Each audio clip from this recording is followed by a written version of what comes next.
listening to Seminary Dropout, and I'm your host, Shane Blackshear. Somewhere in between seminary and youth camp, it's Seminary Dropout. Let's go.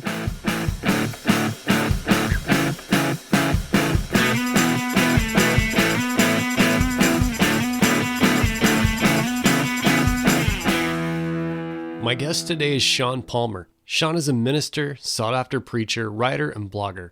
He's the lead minister at the Vine Church in Temple, Texas. He's a contributor to the Voice Bible. He's written books.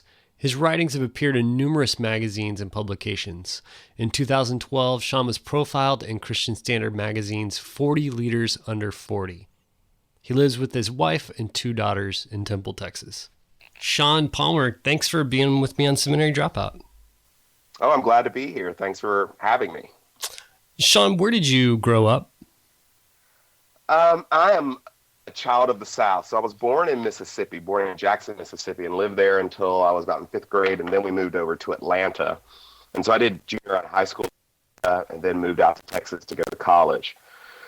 So those are, Mississippi, Georgia, Texas. Other than 3 years we lived in California, I'm a Southern kid. You grew up Church of Christ, is that right? Yeah, I did. And on the pretty conservative end, I don't know how much your listeners know about Churches of Christ, but there's no central governing body. There are some things that we all hold in common, generally speaking. As time marches forward, there are less and less of those things that are distinctives of our heritage, but we're from the American Restoration Movement, which now has 3 main thrusts to it: Disciples of Christ, Christian churches, and Churches of Christ. And each one of those is distinct from the others in some ways. And then even within those, they're really different. So you can walk into a Church of Christ and get all sorts of different experiences. So just because it's got the sign out front doesn't necessarily say a whole lot about what you're going to get inside. But yeah, and I grew up on the conservative side of that movement. Not the ultra conservative side, but fairly conservative, at least right of center churches. I'm not there anymore in that quadrant of Churches of Christ, but I will go to my grave appreciative for some of the things that it gave me and the way it shaped my faith. Were your family growing up? Were you people that were in the door every Sunday? We were. If the doors were open, we were there. My father was actually raised Baptist, and I think part of the deal at signing my mom is that he had to, leave the dark side apparently and come over to Churches of Christ. And we were very active. I think my mother had grown up that way. So I was a kid even in high school where there was a event that a time conflict with something from church or something at school or some other sort of practice or event, church won every time. That was just the way. I remember having to pick up my brother from baseball practice. I have a brother who's 3 years older than I am. And his coach being just livid that he was leaving practice early. But it was a Wednesday night and we were going to church. Nothing particular spectacular was happening that Wednesday night, but it was just part of who we were and part of our lives. And that's something that has really continued. I think my daughters, I have 2 daughters, would say the same thing about their lives, that the local body of believers still plays a hugely crucial part of our experience. Was that meaningful to you as a kid, or were you resistant? I didn't know any different. And there were enough other people like me that that's actually how you could tell, like, who were like the real Christians, like you're like the other people who were just around on Sunday morning or whatever. They were just kind of hanger-oners in my mind at that time. And the people who were the real deal, who really loved Jesus, they were there all the time. They were your core. And I just didn't know. I mean, I was a kid. I didn't know any different. And I was like that, and my grandparents were like that. So it was just kind of a mark of who was serious or not. What part of the country did you grow up in? You did say that. Was it a city, a suburb, rural? Well, gosh, there's not much of any kind of city in Mississippi. Uh, and your Mississippi demographics just shot through the floor. Well, Jackson's a city in Mississippi, and I was born there, but we moved down to the coast, um, this little town called Gaucher, which is mostly known for having a slightly bigger town next to it called Pascagoula, and there being some shipyards there. And then we moved to an even smaller town until we moved to Atlanta, and I was in Stone Mountain, um, and that's about 30 miles east of Atlanta. And so we had all of the things of the big city. And I really liked being in the city. And that's where I became kind of a city kid. Even when we lived in more rural places in the South, in Mississippi, I was never a hunt, fish kind of person. Like, my daughters tell me things about animals now. You know, they're studying in school. It's like, I didn't know that. And they're like, you grew up in the country. And I was like, well, it wasn't really like that. My dad was a band director and became a school administrator. So he was in school for a lot of the time when I was young. And school and reading and books and education were a central focus in who we were.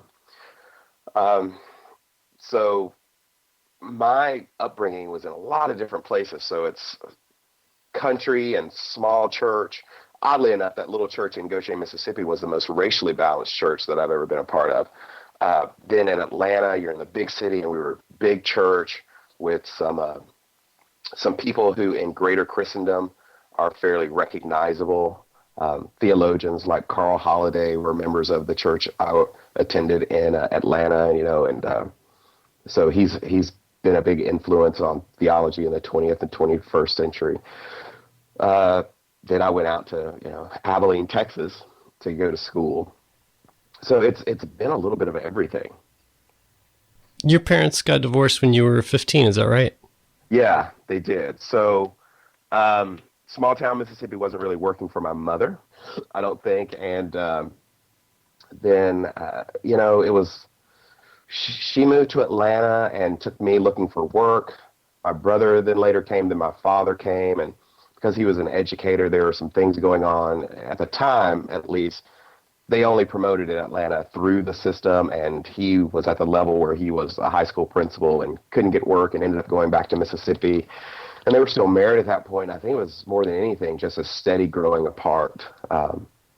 So by the time I was 15, they decided that just wasn't going to work anymore.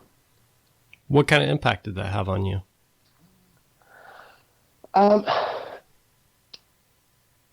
It's I'm not really sure that I've completely explored that because I'm the youngest of two, and I was 15 at the time, and like most 15-year-olds, like I was consumed with my own world, you know, my own friends, the things that I was doing. I'll tell you as an adult what it's done for me, and I think it's just crucial that everybody get to this point. Is that I look at my parents who I respect and adore for really different reasons, as human beings, as genuine people who are trying to do their best with their own lives, with their own struggles, with their marriage, with their kids. And so I was never one of these people who looked at my family of origin and, you know, think, oh man, how did your parents mess you up? You know, as kind of, that's a Mark Maron question he asked on his podcast, a guest all the time. And at the root of that question, I think, is just this inability for people to look at their parents and say, you know what, my parents were actual people. That they had their own stuff going on, and there's some really beautiful and powerful things about who they are. And just like everybody else, there are some things about who they are that they struggled with, that they wish were different, that everything didn't work out the way that they wanted to.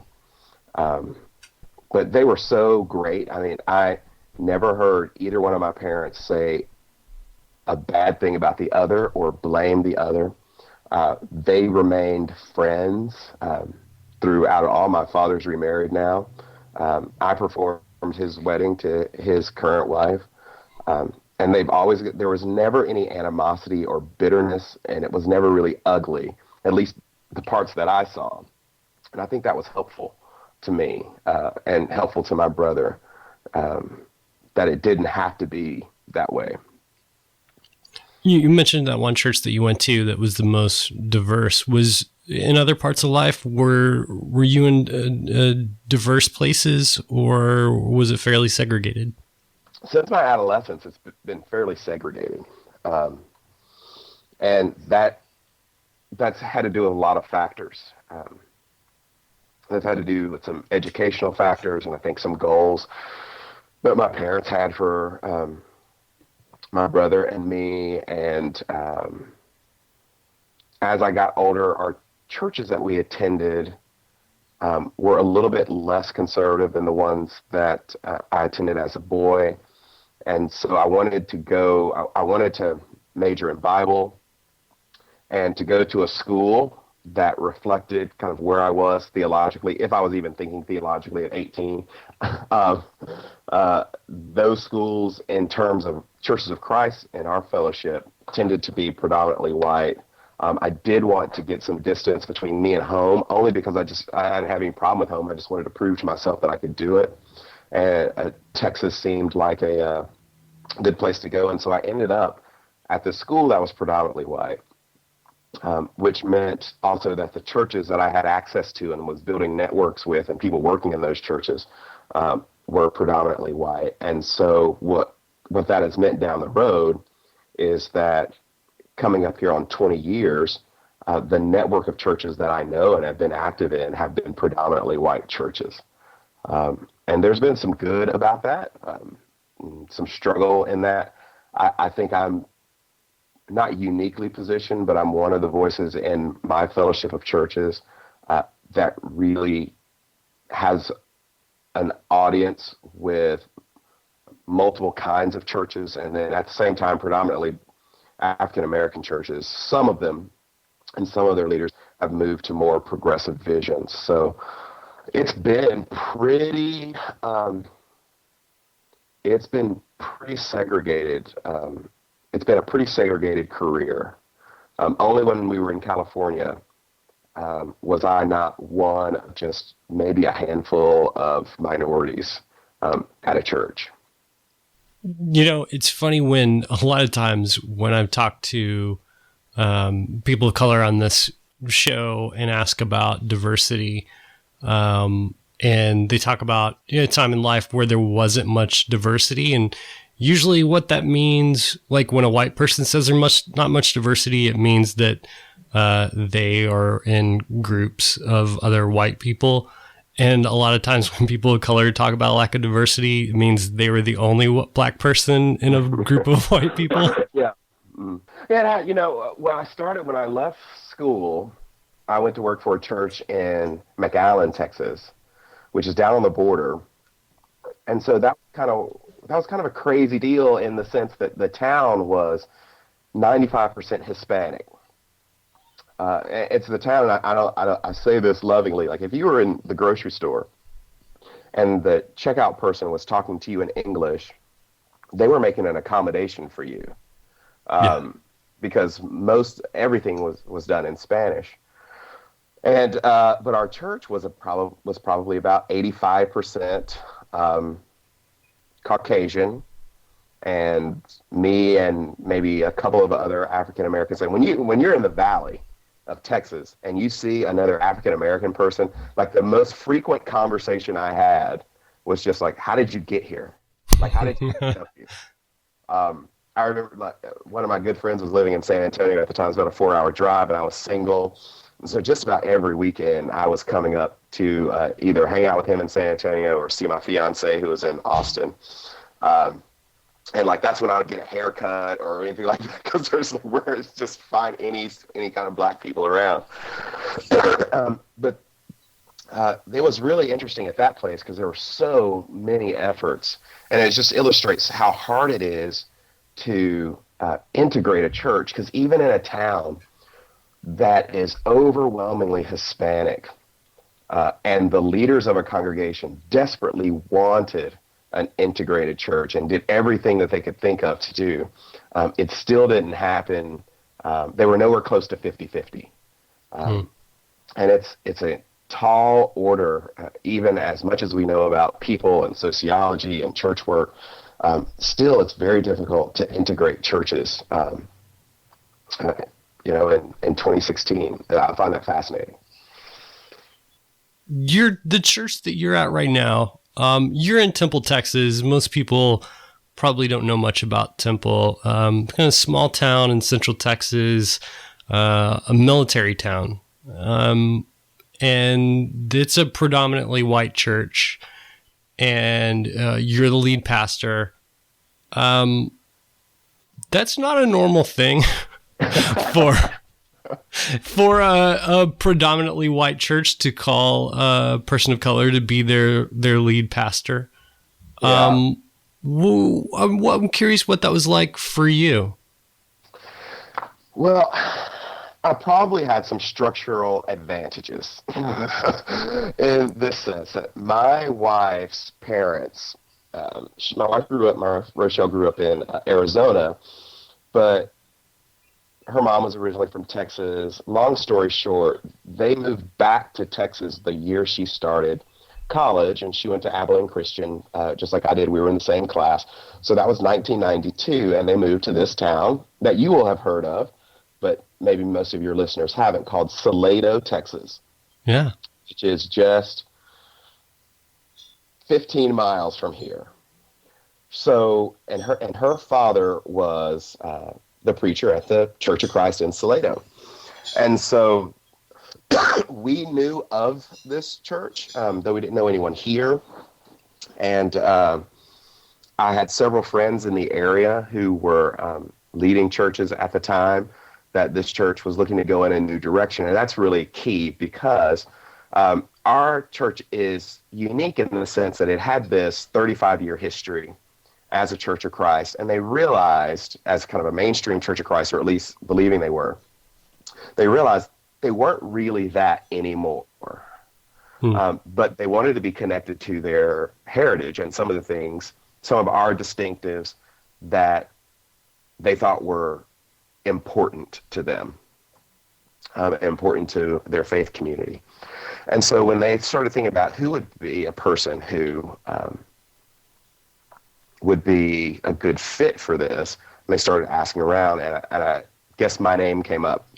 We were living in California at the time. It was a racially diverse congregation with a little bit of everything, as you would expect to find in Northern California. One of the most beautiful places in the States to live. And they called me and said, well, would you like to talk? And I was coming to Texas for another event, stopping at my mother-in-law's house to drop off something for her birthday. And I had absolutely no desire to join them in this work, to the point that because I was driving that day, I said, okay, we can meet for a lunch meeting. And I wore shorts and a T-shirt. Like this is how seriously I was taking it. And then I walked out of the building after that meeting. I think we maybe talked for 2.5 hours. And I called Rochelle and I said, I really like these people, much more so than I ever thought. And we were at a place, and I think this is so key for pastors who are in systems where a church basically hires you. I know in lots of denominations, you get called or sent to different places and different procedures. But if you get a choice, if you have your druthers in any way, what I have found being here for nearly 4 years is that if you can find a place to work and worship where you would look at that people and you would look at that church and you go, I would go there, I would be a part of this group of people, even if I weren't paid to be here on Sunday, then that is absolute gold.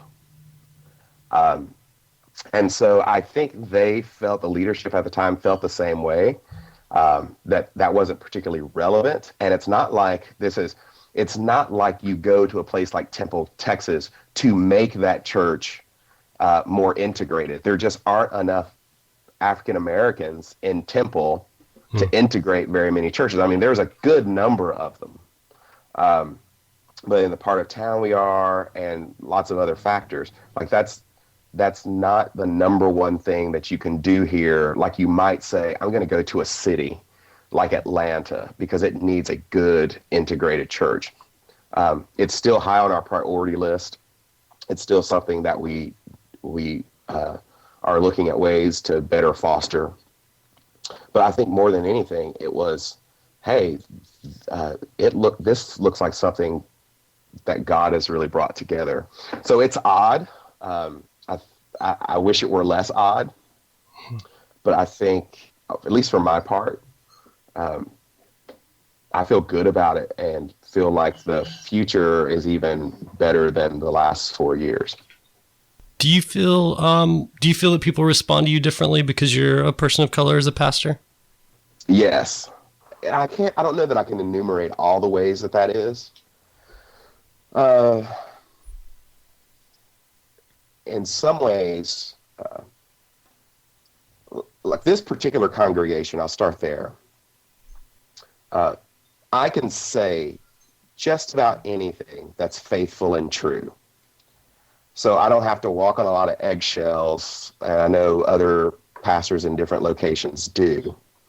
But at the same time, like I can say some things that some of my white pastor friends can't say to their churches. Like what? Well, we did this teaching series over the course of 2 years at two different times over 2 different years called Open Table.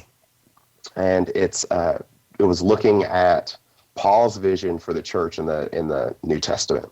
And it was a walk through the book of Romans.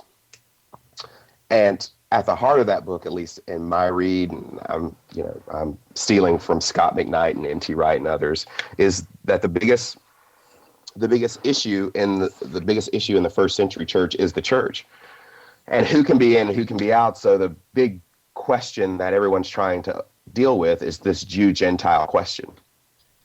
And so when I talk about outsiders and insiders, when I talk about structural advantages and disadvantages, when we're dealing with that word all that keeps coming up, when we're looking at passages like 2 Corinthians 5, where Paul is talking about the ministry of reconciliation. I have a fundamentally different read on those texts.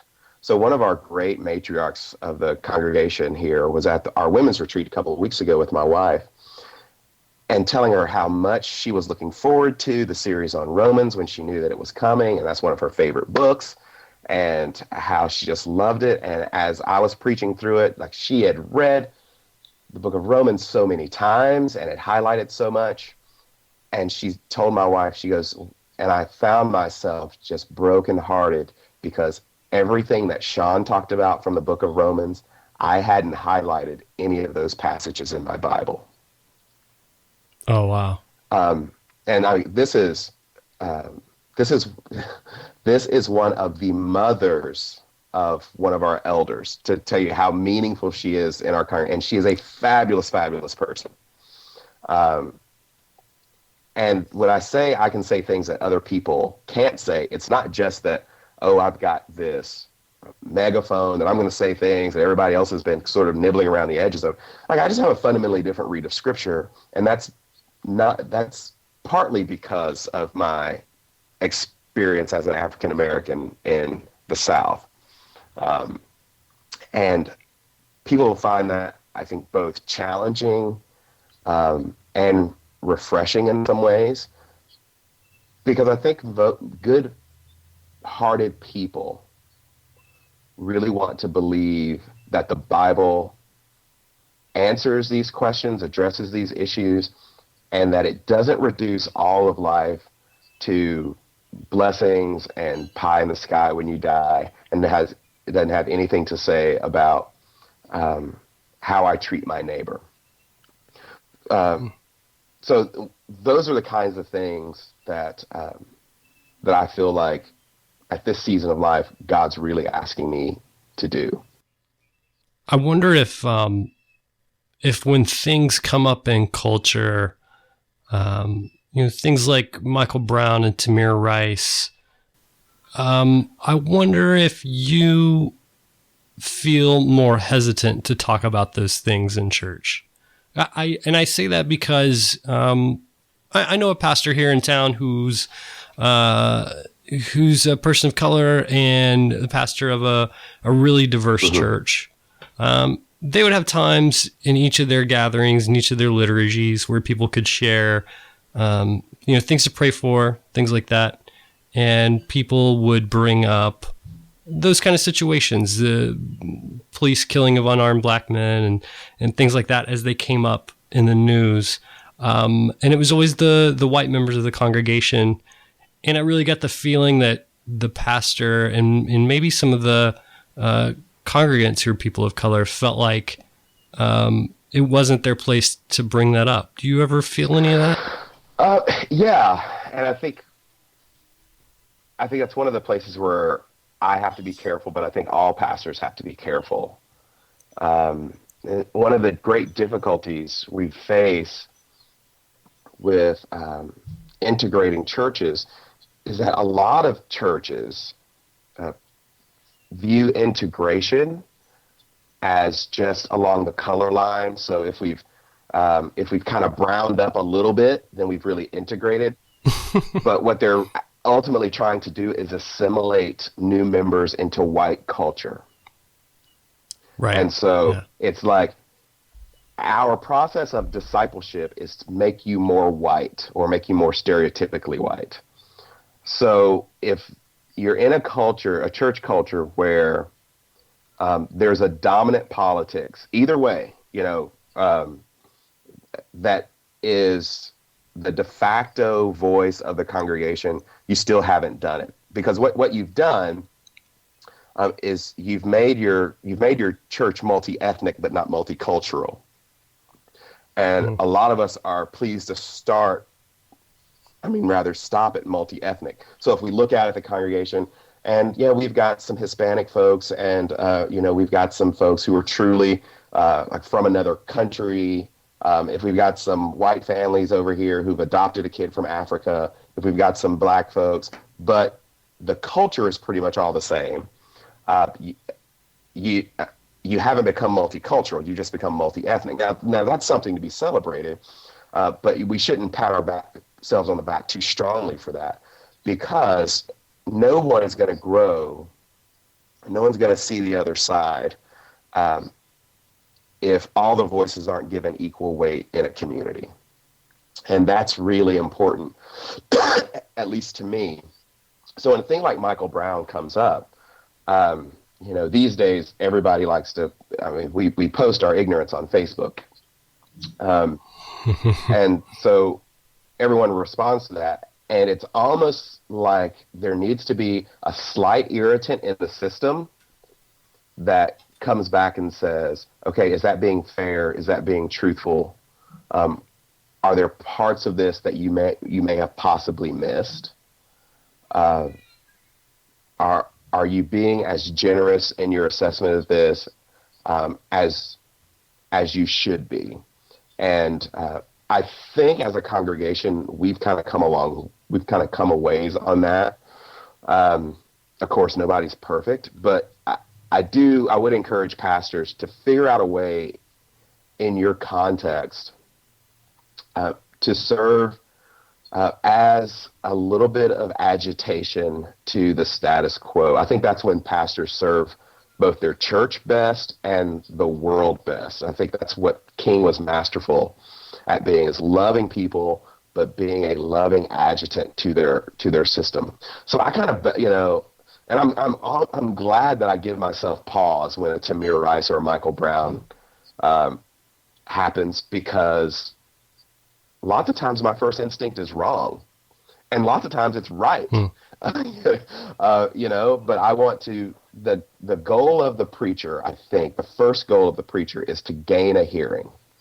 And that's what has to happen first. Like, have I gained a hearing? So these people that God has put me in connection with, will be able to hear what I'm saying, because there's no satisfaction. It's vainglorious to just say it just because you want to say it. If it doesn't serve a purpose, if it doesn't move anything forward, if it doesn't help solve anything or make or illuminate anything, I don't find that particularly helpful. You know, I've had people in my life who I had such tremendous respect and affection for, that they were able to kind of introduce me into something new. And when I look at the ways that that I've grown in my faith over the last several years, and a lot of times it's because that person that I had that trust with, said something, and if anybody else had said it, I probably would have rolled my eyes and not give it any thought. But because it came from that person I trusted, I took it and examined it, and sometimes adopted it. And then sometimes I've been able to be that for other people. And I wonder if you feel that way about a lot of the people in your congregation, or just people who read your blog and have grown to trust you. Yeah, that's the crazy part, right? So, you mentioned the blog, and I think I started the blog just because I wanted something, just an outlet to put up some thoughts and that sort of thing. But over the last couple of years, particularly over the last 4 or 5 years, as readership on the blog has picked up, as speaking engagements and those sorts of things have picked up, I had this realization, and it seems so funny.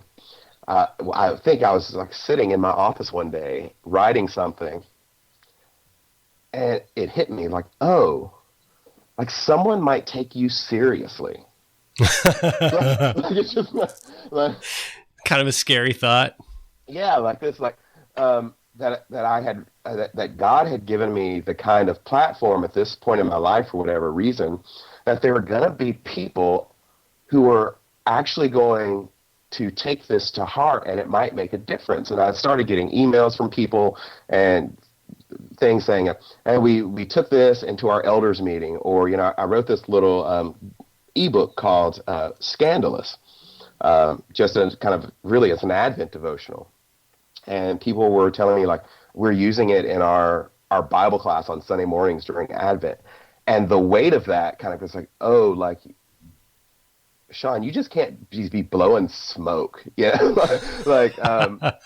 People are going to, this isn't just your idea dump. And so I think that's part of my training and tradition too, is that the folks who shaped me when I was younger were very serious about the church. And in some ways that became unhealthy, but in others, there was an intense focus on the church, the church, the church, the church, the church. And so I see people, some who I like a lot, use their platforms to just blast people or ideas that they don't like. Or, I was raised in this very, a couple of years ago, it was virginity culture church, and this is how it harmed me.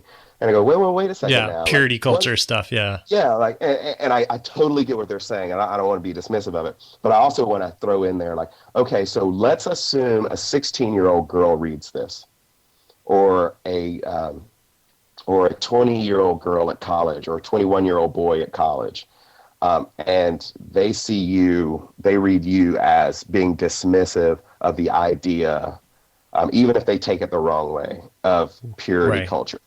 And then they do something based on that.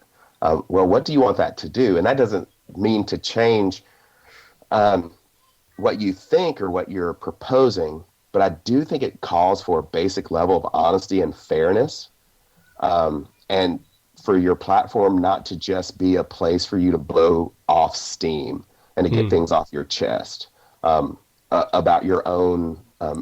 It's not a national therapy session. If people are you've got to take your own issues someplace else.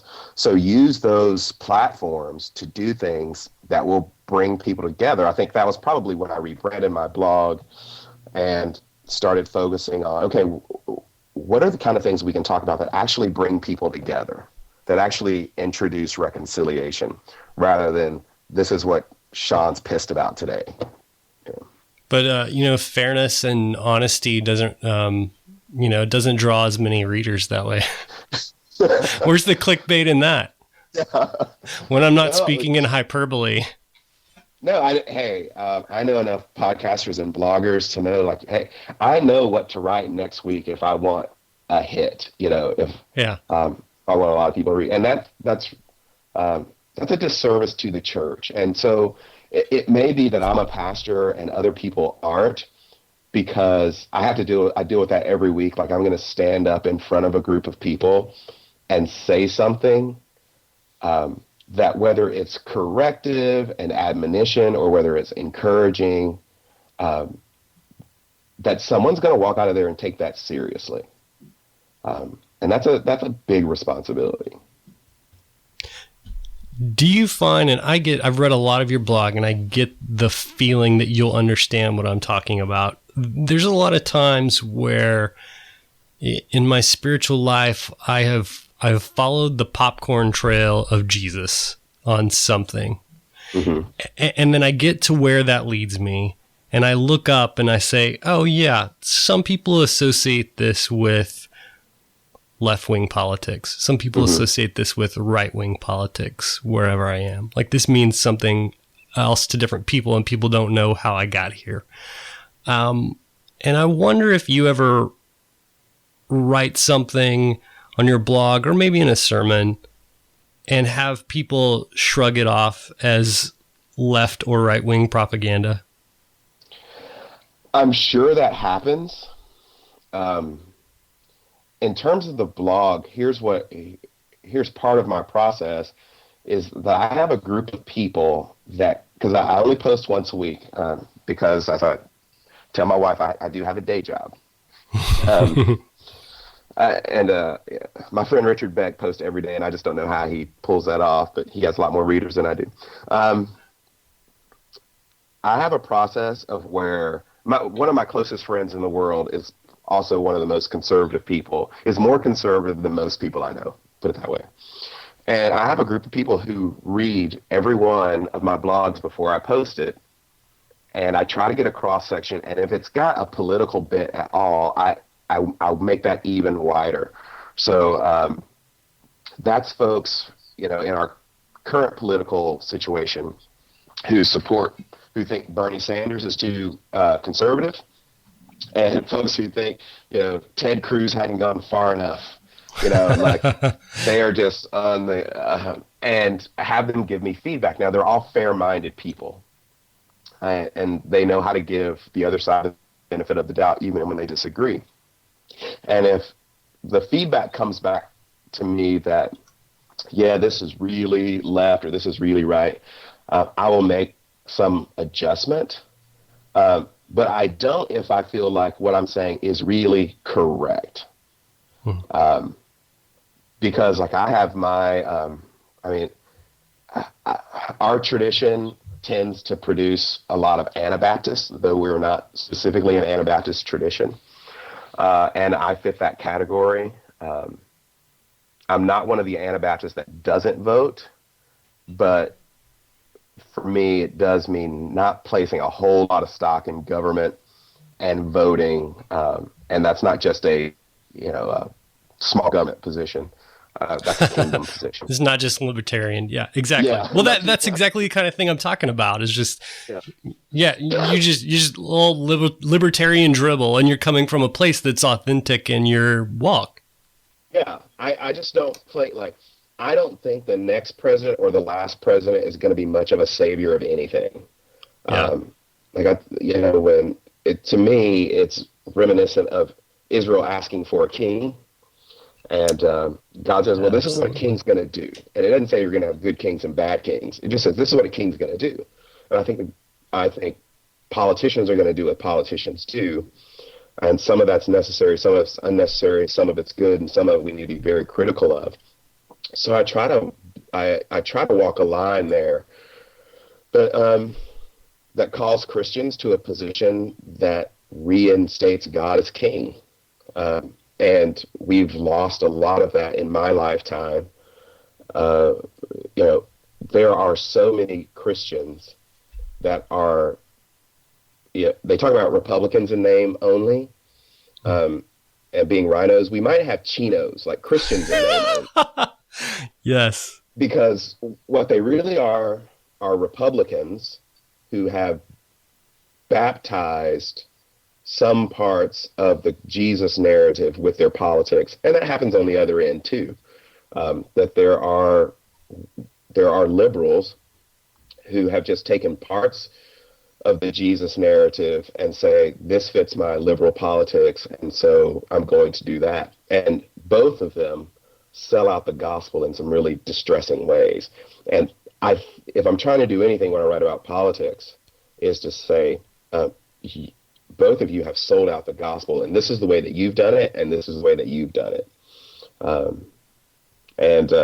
Fortunately, having come out of Church of Christ tradition, that's anticipated for most Church of Christ people. And we will say, this is the fight that me and my friends have with our friend Scott McKnight, because he keeps saying that Church of Christ people are evangelicals, and we keep saying, no, we're not. And here are the reasons why. And if you know Scott, you know that he's not going to give up that fight. And, that's right. So good luck. Because we'll just keep having it. So. We talked a little bit before we started recording, and you talked about your book that you're working on right now. You still got a ways to go, I understand. But it's going to be called Unarmed Empire. Is that right? Yes, Unarmed Empire. I don't even care what it's about. I'm buying it with that name. With that, awesome. Because that's been a long journey, and I'm glad that you like that name. But probably about next year, this time it'll be out. So what we're going to be looking at is just the thing that we've been talking about is the church as the center for love, hospitality, and welcome. So instead of the church being the place where you anticipate, well, I'm gay, or I'm a liberal, or I've twice divorced, or I've got 3 kids by 3 different people, and instead of the church being the place where you assume judgment and feel judgment, what if the church were the place where you go to receive hospitality and welcome, and hospitality in the biblical sense, this radical openness to the other. So instead of a church being the place where you go to get more narrow, that's a place where you become bigger, where you see the grandness of the love of Jesus, and says, well, everybody can fit into that. And that we won't make you believe anything before you're ready to believe it. Where you're going to feel more loved and more accepted and more welcomed here than any place on the planet. I think that's what Paul is getting at in his epistles, so we'll deal a lot with that. But what if we were to take the ideas of beloved community and the ministry of reconciliation seriously in a number of different areas? Well, we'll just have to have you on again when the book comes out. And you and I are close enough. We'll just have to do it in person next time. Yeah, that would be great. That would be awesome. Well, so any excuse to come to Austin from Temple. I would be at the Temple. I would be happy to be the Palmer's reason to visit Austin anytime. Sean, thanks so much for talking with me. I had such a great time talking with you. Well, thanks for having me. I really enjoyed it, and love the podcast. Keep up the good work.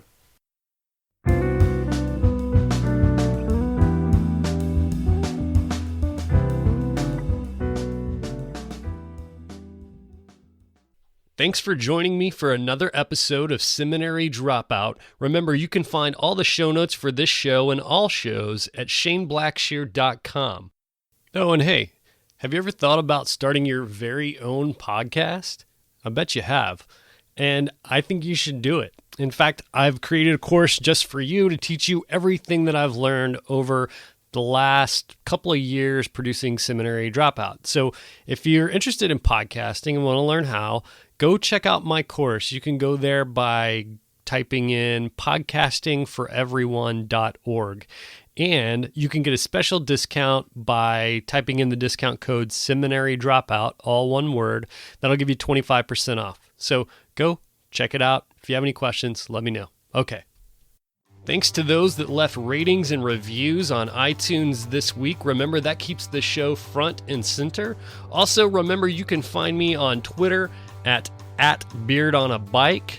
That's at beardonabike. Also, I'm on Facebook, facebook.com/ShaneBlackshear123. And remember that Seminary Dropout is listener supported. You can visit supportseminarydropout.com and press Become a Patron.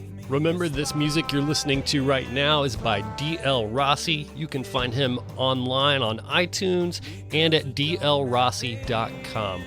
All right, thanks again for joining me for another episode of Seminary Dropout. Stay tuned for next week's episode.